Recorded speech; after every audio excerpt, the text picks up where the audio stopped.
And that's not all. The Strait of Hormuz is still paralyzed after Iran blasted these vessels in the shipping lane. On the left, oil tankers near Iraq, and on the right, Thai cargo ship. CBS News chief correspondent Matt Gutman is in Tel Aviv. He spoke with an analyst who has a new warning about the Iranian regime. Matt, thank you so much for your time today. Where do analysts say this war stands right now?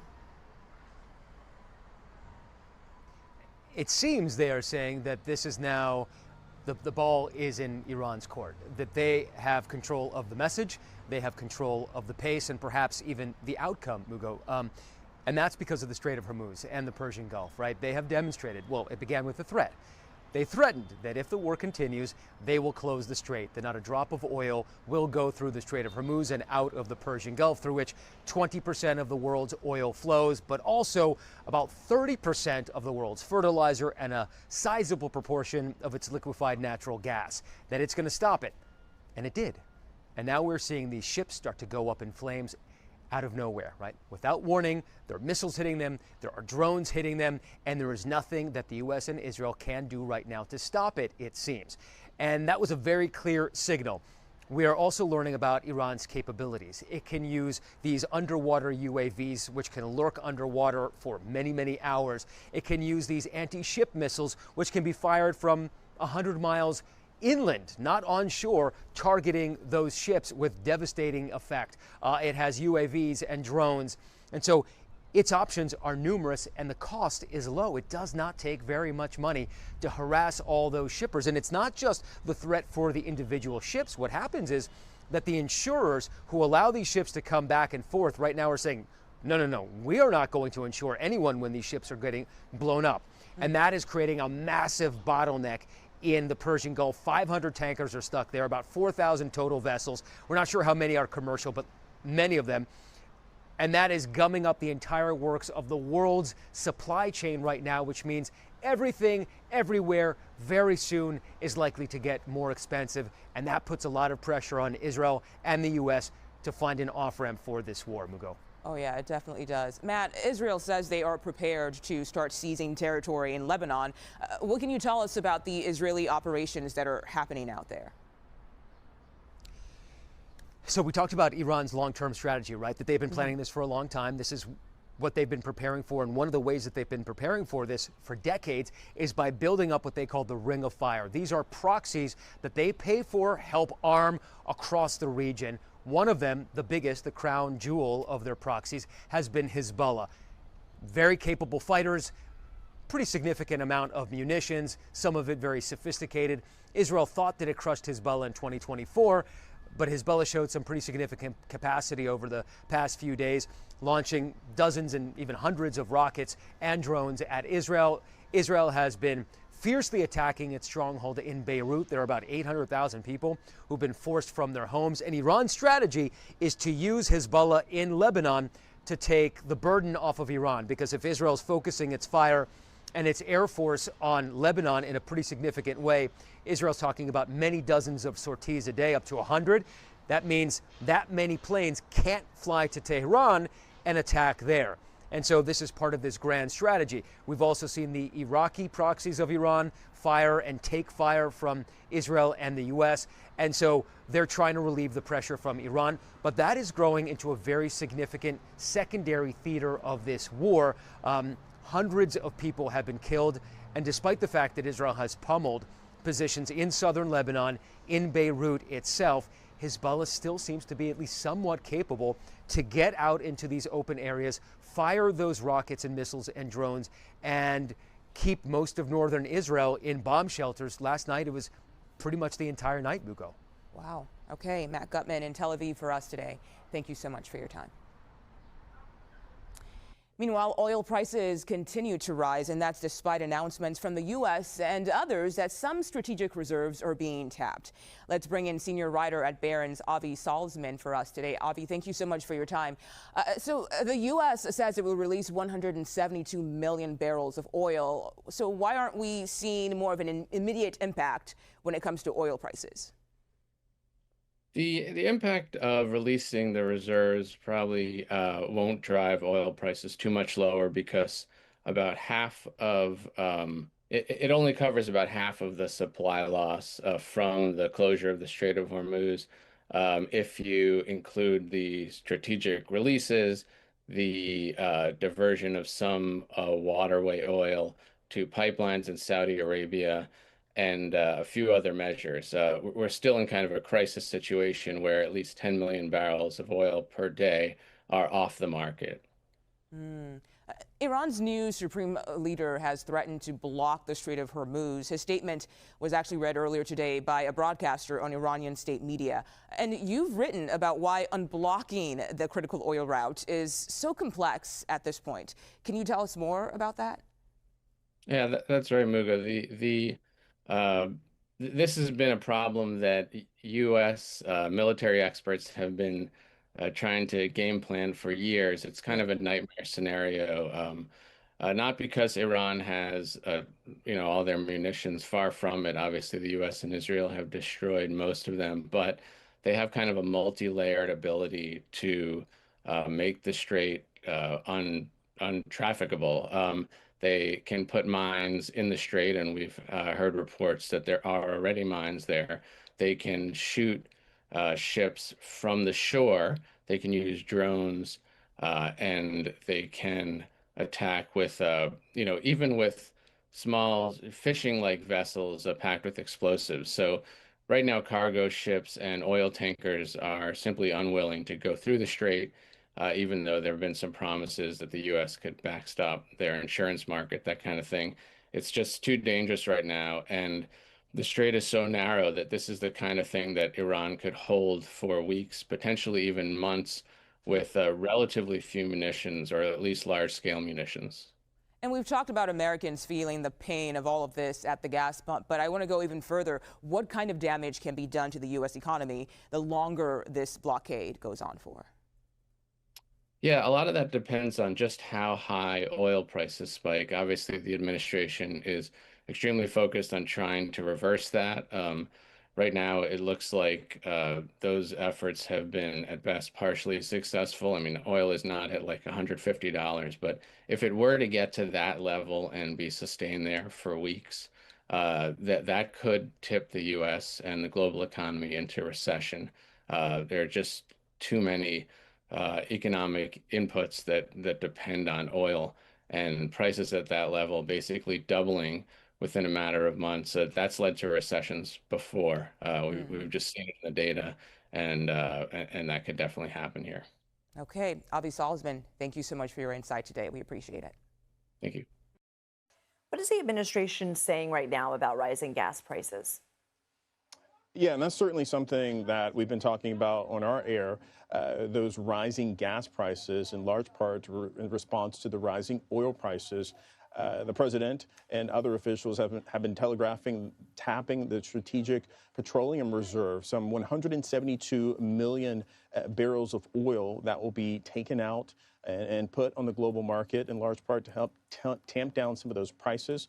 That will happen over 120 days or so. So it's unclear how soon consumers could feel that at home. The president earlier today posted on Truth Social seeking to justify the reasons why the conflict is happening. He said on Truth Social, the United States is the largest oil producer in the world by far. So when oil prices go up, we make a lot of money, the president says. He then goes on to say, but of far greater interest and importance to me as president is stopping an evil empire, Iran, from having nuclear weapons and destroying the Middle East and indeed the world. So the president looking to say that it's more important now for the time being to take out Iran's nuclear capability, to take out their ballistic missile program, although consumers at home are seeing some of those higher prices in large part due to some of the tensions in the region and the cutting off of those oil resources coming out of the Strait of Hormuz. Lindsay. Willie James Inman, thank you. Global energy prices remain elevated as Iran's new supreme leader vows to keep the Strait of Hormuz closed. In a statement today, Iranian state media's statement attributed to Mojtaba Khamenei said the maritime passage will continue to be used as a, quote, tool to pressure the enemy. International Brent oil prices extended their gains following his statement, topping $100 a barrel. West Texas Intermediate, the U.S. benchmark of national oil prices, rose by a similar margin, topping $95 a barrel. Americans continue to see higher prices at the pump. According to AAA, the national average price per gallon hit nearly $3.60 today. It marks a 2-cent rise from yesterday and a 35-cent rise from last week. Yesterday, the president ordered the release of 172 million barrels of oil from the U.S. Strategic Petroleum Reserve to curb rising prices. Energy Secretary Chris Wright says those releases will begin next week and take roughly 120 days. Laura Santacola joins us now. She's a senior writer for Barron's. So, Laura, President Trump's release from the reserve also comes as the 32-member countries of the International Energy Agency also say they'll release some 400 million barrels from their reserves. But you're right that the current crisis might be one the reserves weren't designed to fix. Why? That's correct. The reserves are meant for a supply crisis, and we certainly are in one. However, one could argue right now what we really have is a logistics and shipping crisis, and that's because as was noted earlier in the program, about 20% of seaborne oil flows through that Strait of Hormuz right in Iran's territory. That is really critical, and it's not something that additional barrels on the market can necessarily fix, although some of the countries in Asia that are going to be releasing barrels, that should have an impact in their region, but it's not a fix for everybody in every country. I touched on this with Ellie, but you report that some vessels are getting through. Which ones? I mean, very few. And as of the past few days, almost none. There's a daily update that I've been reading. I think there's been one commercial vessel that's gone through, 0 oil tankers. And of course, there are parts of the Iranian shadow fleet and other vessels that are carrying commercial goods that opt to turn their satellite signals off, which you're not meant to do, and that makes it a little bit harder to track. But even with the data that we do have, it shows that very few boats are really making a run for it, in part because of the risk is really that elevated. There are boats, on fire in the region, as of the last 24 hours. Are oil prices expected to remain high as long as the strait remains closed? Are there any workarounds? And is that sort of what Iran is banking on? Yeah, the administration in the U.S. and across the world, global administrations are trying to come up with workarounds. But this is something that's been in Iran's back pocket for decades. I mean, really, as long as we've been having conflicts in that region. Like I mentioned, it's a critical choke point. They are able, with very few resources, to disrupt shipping. All it takes is some mines, drones, anything really to deter vessels from getting through by wounding passengers, impacting cargo.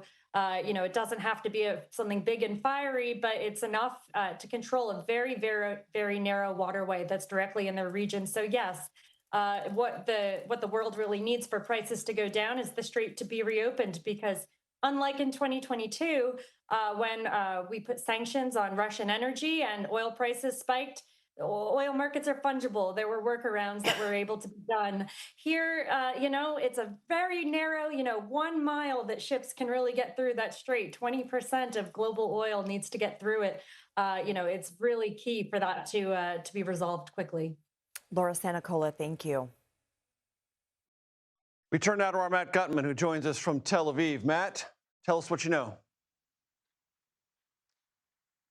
Major, I think what we're seeing develop in the Middle East right now is Iran resilient, Iran able to start to take the offensive here. And that's what we're seeing in the Strait of Hormuz. They have attacked, I don't know, my count, 5-6 ships over the past 24 hours or so, essentially paralyzing the Strait of Hormuz.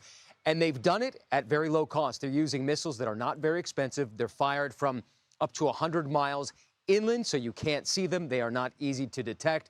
And that is proving to be the major part of the theater of this war. What we are seeing, analysts tell us, is Iran dictating the pace of the war, the theater and location of the war, and the war's duration at this point. And there is something that I just learned a few minutes before we came on air, and I want to share it with you. I've been asking maritime tracking companies all day about what ships are getting through, how much of them or what's in those ships. Well, we do know that there are 500 tankers waiting on either side of the Strait of Hormuz, that choke point that through which about 50% or 20%, of the world's oil flows. It's a channel, very, very narrow, 20 miles. There's a 2-mile lane in one way, a 2-mile lane in the other, a buffer in between. And Iran has bombed a ship right in the middle of that. But there are some ships getting through. And those ships are Iranian oil tankers. And we learned that just at least for the first 9 days of the month of March until March 9th, Iran has actually increased its exports of oil to about 1 million barrels a day through the Straits, or an increase of about 30%. So they're actually able to sell more oil in the beginning of this war than they were in the month of February, a statistic that I found just astounding, Major. And that is revenue, and revenue sustains a regime. That's exactly right. And we talked about regime change for the past 2 weeks. It is something that President Trump has called on the Iranian people to do, to rise up against the regime. Just tonight, Prime Minister Netanyahu of Israel talked about regime change. He has encouraged Iran to rise up. He's also threatened the new Ayatollah, saying, I would not take insurance policy on him. But increasingly, analysts and officials in this region are saying, this regime is not going anywhere. They are entrenched, they are starting to recover, and they're starting to show the strategy that they have been working on for years. And it's not just about attacking the Gulf states. It's not just about paralyzing the Persian Gulf. And it's not just about using the Ring of Fire. It's proxies. It's all of that together to pressure the U.S. and Israel and any of its adversaries into submission. We don't know if the submission is going to happen, but certainly the squeeze is being put on the U.S. and Israel and the Gulf states in particular. Their oil depots, their fuel depots, their refineries are being hit, their ports are being targeted, their financial centers are being targeted. And honestly, the biggest question in this war is at what point do they put so much pressure on the U.S. administration, on the White House, that President Trump needs to find an off-ramp, because it's unclear how long the economies of this region can sustain this kind of total economic paralysis in the region. Most of the airports aren't working, financial districts aren't working, and as we know, there is zero oil passing through the Strait of Hormuz, but also 30% of the world's fertilizer goes through there, a significant proportion of the liquefied natural gas. All of that is absolutely frozen at this point, Major. Big spike in oil prices globally today for all the reasons that Matt Gutman just summarized. Always appreciate you, sir. Thank you very much. President Trump said that the U.S. Navy might start escorting ships through the Strait of Hormuz. So far, that hasn't happened yet. And Energy Secretary Chris Wright spoke about that this morning. Let's listen. It'll happen relatively soon, but it can't happen now. We're simply not ready. All of our military assets right now are focused on destroying Iran's offensive capabilities. How long can they afford to wait? Well, it's also a question of how much risk they want to take by going now. So when the secretary says that, what I think he's referring to is if you put U.S. Navy ships, let alone commercial traffic, in close proximity to the Iranian shore in the Strait of Hormuz right now, you're running a very substantial risk. Iran retains pretty substantial stockpiles of drones, drone boats, anti-ship cruise missiles, all kinds of ship-killing devices. And if the administration is going to make a decision to force the Strait of Hormuz and keep it open to commercial traffic, which it sounds possible, like they will, you got to attrit those stockpiles. You got to reduce the number of the ship killers that Iran has before you can start the follow-on escort operation. Can you talk a little bit more about that? This is your world. I understand so little. Can you just elaborate on that? Sure. So we've been here before. This actually happened during the Reagan administration, 1987-88. Iran had been for some time harassing commercial traffic tankers in the Persian Gulf and the Strait of Hormuz. President Reagan decided to run an operation. It was called Operation Earnest Will. They had more restrained taste in operation names in those days. And so for over a year, the United States Navy actually escorted commercial shipping through that area. It was an extremely involved operation, very similar to the one we would see today. We have a few new tools at our disposal. The Iranians also have a few new tools at their disposal. But the principle is simple. You'd have staging areas for the ships on either end of the danger area, and like a mother duck and her ducklings, you take them through under your protection. So basically that would need to happen in order for the escorting to happen. Yeah, before you can take the risk of running these families of ducks, if you'll forgive me sticking with the analogy, this is helpful. through the very narrow space of the Strait of Hormuz. Think of like in maritime terms, it's like a 2-lane country road. It's very constricted. You've got to reduce the number of things that Iran can shoot at you with first. Otherwise, the risk is just too high. What did you make of the new Supreme Leader's statement today delivered by state media? Well, it sure wasn't conciliatory, I'll tell you that. I mean, it was notable that we didn't hear from the man himself. I think some have speculated that, or Iranian officials have actually said that he's injured. It's also the case that I'm sure he is very concerned about the potential of another Israeli or even American strike targeting him. But the content, first of all, he said it was a matter of Iranian policy to close the Strait of Hormuz, relevant to our most recent topic. Second of all, he reflected at length about his dead father, his dead wife and sister, all of whom were killed in that initial strike on February the 28th, described them as martyrs, dedicated himself to their legacy. This did not sound to me like a man who was particularly in the mood to do deals today. When you talked about the Strait of Hormuz and you talk about it like a two-lane country road, what I'm seeing is, I think at one point, at its most narrow point, it's 21 miles. I mean, to me, it doesn't seem like the most narrow, but I obviously don't understand maritime travel. I'm not an expert in that. So can you give us a concept and a perspective of how narrow that is? Yeah, well, first of all, it's also very shallow, which is another very relevant point here. So not all of that space is navigable. Second of all, you don't want to get too close to Iran. You haven't wanted to get too close to Iran for a long time, depending on where you're coming from with these ships. And you are, in modern military terms, completely visible and completely vulnerable to anything on that Iranian shore. There is no hiding in that space whatsoever. So in military terms, it's as restricted as it gets in naval terms. Okay, Aaron McLean, your podcast is aptly named. Thank you so much. You take us to school. All right. Oil prices are surging once again amid the U.S. and Israel's war with Iran. The price of oil jumped more than $100 a barrel overnight before dipping as a result of the ongoing attacks on global shipping and energy infrastructure. But the war is not only impacting people at the pump. Nearly all goods have to travel in order to be sold, so prices could rise across the board. James McCallis is an energy reporter at Politico, and he joins us now. So how much of this of an impact is the new release of oil from the reserves? Yes, so the Trump administration announced yesterday it would release 172 million barrels from the Strategic Petroleum Reserve. That's an important market signal to help reassure traders that the administration is taking a pretty bold step to address this spike in prices. That being said, the SPR in itself is not that release won't be particularly impactful in terms of mitigating the supply disruption that we're seeing out of the Middle East. Just to put some context on it, in the Middle East, the Strait of Hormuz carries about 20 million barrels of oil per day from Gulf countries out to the global market. Whereas with the SPR releases, it's going to be over a 4-month period. So that'll be about 1 to 1.5 million barrels a day.